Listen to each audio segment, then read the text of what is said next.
जय हिंद फ्रेंड्स। आज के इस वीडियो के अंदर हम लोग डिस्कशन स्टार्ट करेंगे ब्रिक्स के बारे में कि आखिर में ब्रिक्स क्या होती है और सारी बातें जो भी ब्रिक्स से रिलेटेड जो भी एग्जाम्स में पूछी जाती है वो सारी मैं यहाँ पर आपको कवर करा दूंगा। तो आप पूरी ब्रिक्स की जो प्लेलिस्ट है वो यहाँ से आई बटन में जाकर एक्सेस कर सकते हैं। तो स्टार्ट करेंगे सबसे पहले ब्रिक के इंट्रोडक्शन से कि आखिर में ब्रिक होती क्या है। तो फ्रेंड्स सबसे पहले आपके सामने एक पिक्चर है। इस पिक्चर के अंदर आप देखेंगे तो ये जो चीज है इन्हीं को कहा गया है, ब्रिक्स कहा गया है। अब आपने इनको कहीं ना कहीं पर देखा होगा कि इनका यूज क्या होता है वो आपको पता है। इनका यूज होता है फ्रेंड्स, हम लोग जब वॉल्स बनाते हैं, वॉल्स बनाने के लिए, है ना, घर की जो वॉल्स होती है या बाउंड्री वॉल्स होती है कहीं पर भी इसका यूज हो सकता है ब्रिक्स का। तो वो बातें सारी हम आगे करेंगे।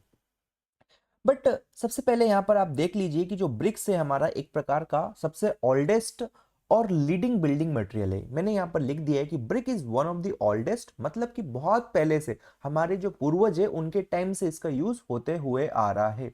और ये एक प्रकार का बहुत लीडिंग मटेरियल है क्योंकि हर टाइप के कंस्ट्रक्शन के अंदर इसका यूज किया जाता है। क्योंकि फ्रेंड्स इसका जो कॉस्ट होता है वो लेस होता है, साथ में ड्यूरेबल होता है एंड इसको आसानी से हैंडल कर सकते हैं। क्योंकि इसका जो साइज होता है, डेट इज साइज, इसकी अगर बात करेंगे हम लोग क्या साइजेस आपको ब्रिक का देखने को मिलता है। वेट की भी अगर बात करेंगे तो वेट भी हमारा कम होता है जिसको आसानी से हैंडल किया जा सकता है। ठीक है, तो आपको ये पता होना चाहिए, अगर एग्जाम में आपसे पूछा जाता है, इंटरव्यू में पूछा जाता है कि ब्रिक्स क्या होता है, तो ब्रिक्स को आपको बोलना है कि एक प्रकार का ये oldest and leading building material है जिसका यूज होता है कंस्ट्रक्शन के लिए। क्यों? क्योंकि लेस इसका कॉस्ट होता है, ड्यूरेबल होता है एंड इजीली इसको हैंडल किया जा सकता है।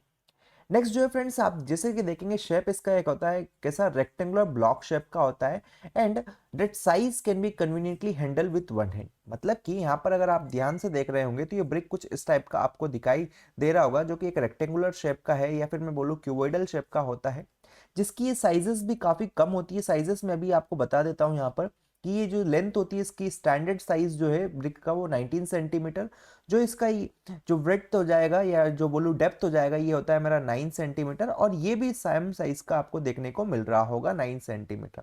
ये स्टैंडर्ड साइज का जो ब्रिक है, स्टैंडर्ड साइज का ब्रिक है। ट्रेडिशनल साइज जो है उसमें अलग अलग आपको देखने को मिल रहा होगा साइजेस, बट फिर भी आप इसको एक हाथ से उठा सकते हैं और अपने काम में यूज ले सकते हैं।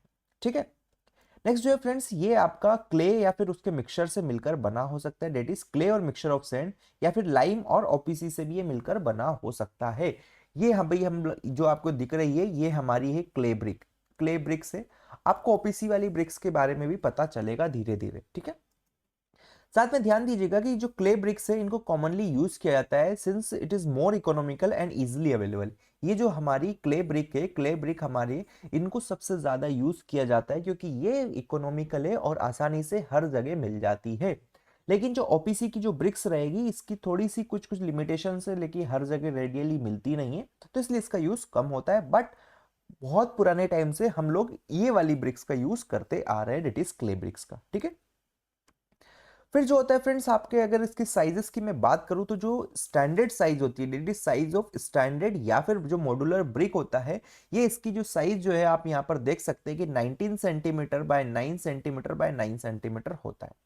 वहीं अगर आपसे कोई पूछता है कि बताइए नॉमिनल साइज ऑफ ब्रिक क्या होता है, तो नॉमिनल साइज ऑफ ब्रिक हमारा होता है friends 20 centimetre by 10 centimetre by 10 centimetre. तो ध्यान दीजिएगा एग्जाम्स में काफी बार यहां से क्वेश्चन आता है, आपसे सीधे सीधे पूछा जाएगा कि बताइए what is the standard size या what is the modular size of the brick. तो modular size and standard size हमारी ये होती है। लेकिन अगर आपसे कोई पूछता है कि बताइए नॉमिनल साइज ऑफ ब्रिक कितनी रहेगी, तो नॉमिनल साइज ऑफ ब्रिक हमारी इतनी हो जाएगी, that is 20 centimetre by 10 centimetre by 10 centimetre हो जाती है फ्रेंड्स। ध्यान दीजिएगा यहाँ पर काफी स्टूडेंट्स इसमें गलती करते हैं, तो आपको वो गलती नहीं करना है। जो नॉमिनल साइज ऑफ ब्रेक होती है इसके अंदर क्या होता है, हम मोटार को इंक्लूड करके बताते हैं, that is with mortar. Mortar के साथ मिलकर जो हमारी साइजेस आ जाएगी उस साइजेस को बोल देते हैं nominal size of the brick. ठीक है, अब यहाँ पर कुछ चीजें हैं जो कि आपको ध्यान में रखना है कि जो एक ब्रिक होता है, ब्रिक का जो रफली जो वेट होता है friends, standard size, standard bridge की अगर मैं बात करूंगा, स्टैंडर्ड ब्रिक, स्टैंडर्ड ब्रिक जिसका साइज मैंने आपको बताया 19 बाय 9 बाय 9, तो इसका जो रफली जो वेट होता है 3 to 3.5 kg होता है, ये आपको ध्यान में रखना है। ठीक है, अब फ्रेंड्स यहाँ पर एक इंपॉर्टेंट चीज मैं आपको बताता हूँ कि जैसे कि यहाँ पर आप देख पा रहे होंगे ये जो गड्ढा इस ब्रिक के अंदर या होल जो दिखाई दे रहा है, इस होल को हम लोग बोलते हैं फ्रॉग। क्या बोलते हैं इसको? फ्रॉग बोला जाता है। अब इसकी क्या साइजेस है, सारी बातें मैं आपको बताता हूँ। देखो, तो एक इंडेंट होता है ब्रिक के अंदर जिसको बनाया जाता है और उस इंडेंट को हम लोग बोलते हैं। देखो, an indent called frog is placed over the brick. अब ये जो फ्रॉग है, इस फ्रॉग को क्यों बनाया जाए, व्हाई, इसकी क्या रिक्वायरमेंट लगी, इसके बारे में हम बात करेंगे। तो देखो, सबसे पहली बात तो इस फ्रॉग के अंदर जो भी ट्रेड नेम है, मानो ये ब्रिक मैंने बनाई तो मेरा नाम मोहन है, तो मैं क्या करूंगा, यहाँ पर मोहन लिखवा दूंगा। ये आपने बनाई तो आप आपका नाम लिखवा देंगे। तो जो भी ट्रेड नेम होता है उसको इसके ऊपर लिख दिया जाता है, ठीक है।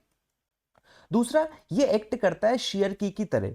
मतलब कि अगर यहाँ पर आप ऐसे बहुत सारी ब्रिक्स लगा रहे हैं, इसके ऊपर फिर से ब्रिक लगाएंगे, तो यहाँ पर आप मोटार डालते हैं, मोटार डाल के दूसरी ब्रिक लगाएंगे, तो ये एक प्रकार का शेयर की का काम करता है। जैसे कि आप देख रहे होंगे, ये अगर यहाँ पर कुछ इस टाइप का है, ठीक है, इस टाइप का ये है, और आप इसके ऊपर फिर से ऐसा कुछ लगा देते हैं, तो ये जैसे कि ये शेयर की का काम करता है, मतलब इसको इधर नहीं जाने देगा, है ना, तो इसको जाने इधर उधर रोकेगा ना। तो यहाँ पर शेयर फोर्स जो आ रहा है, उस शेयर फोर्स को बढ़ाने के लिए या शेयर की का काम करता है कौन, ये हमारा जो फ्रॉग है या फिर जो इंडेंट है। क्लियर है? ये चीज का आपको ध्यान में रखना है। नेक्स्ट जो होता है फ्रेंड्स, इसका जो साइजेस जो होते हैं वो होते हैं 10 centimetre bye 4 centimetre bye 1 centimetre.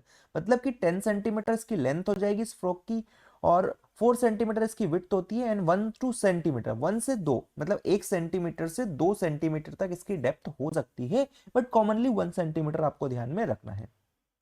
Clear है? तो ये क्वेश्चन भी आपसे काफी बार पूछा जाता है। ध्यान दीजिएगा friends, it is not providing 4 centimetre high bricks और एक्सट्रूडेड ब्रिक्स। मतलब कि अगर किसी ब्रिक्स की जो साइजेस है, डेट इज अगर हाइट की अगर बात करें या डेप्थ की बात करें, तो ये अगर हमारा 4 सेंटीमीटर है, तो उस केसेस के अंदर हम लोग इसको नहीं प्रोवाइड करते हैं, या फिर जो भी एक्सट्रूडेड ब्रिक्स है वहां पर भी फ्रॉक को नहीं प्रोवाइड किया जाता है। क्लियर है? तो आपको ये चीज के बारे में ध्यान में रखना है। जैसे कि यहाँ पर आप देख सकते हैं, इसी को क्या कहा गया है, इसी को फ्रॉग कहते हैं। और ये फ्रॉग की साइज मैंने आपको बता दी कि ये जो विड्थ है आपकी 4 सेंटीमीटर हो जाएगी, और ये जो लेंथ है, लेंथ आपकी 10 सेंटीमीटर हो जाएगी। क्लियर है? तो ये चीज का आपको ध्यान में रखना है। ओके, तो मैंने यहाँ पर आपको इंट्रोडक्शन के बारे में बता दिया है कि हमारी ब्रिक्स क्या होती है, क्या क्या उनकी प्रॉपर्टी है, सारी बातें करिए। अब नेक्स्ट वीडियो के अंदर हम बात करेंगे फ्रेंड्स क्लासिफिकेशन ऑफ ब्रिक्स के बारे में। तो ये सारे क्लासिफिकेशन इनको डिटेल में मैं आपको एक्सप्लेन करूंगा। तो उस वीडियो को आप देख सकते हैं, लिंक आपको आई बटन एंड डिस्क्रिप्शन में दिया गया है। So thank you for watching this video. मिलते हैं नेक्स्ट वीडियो में। Till then keep learning, keep growing, bye bye.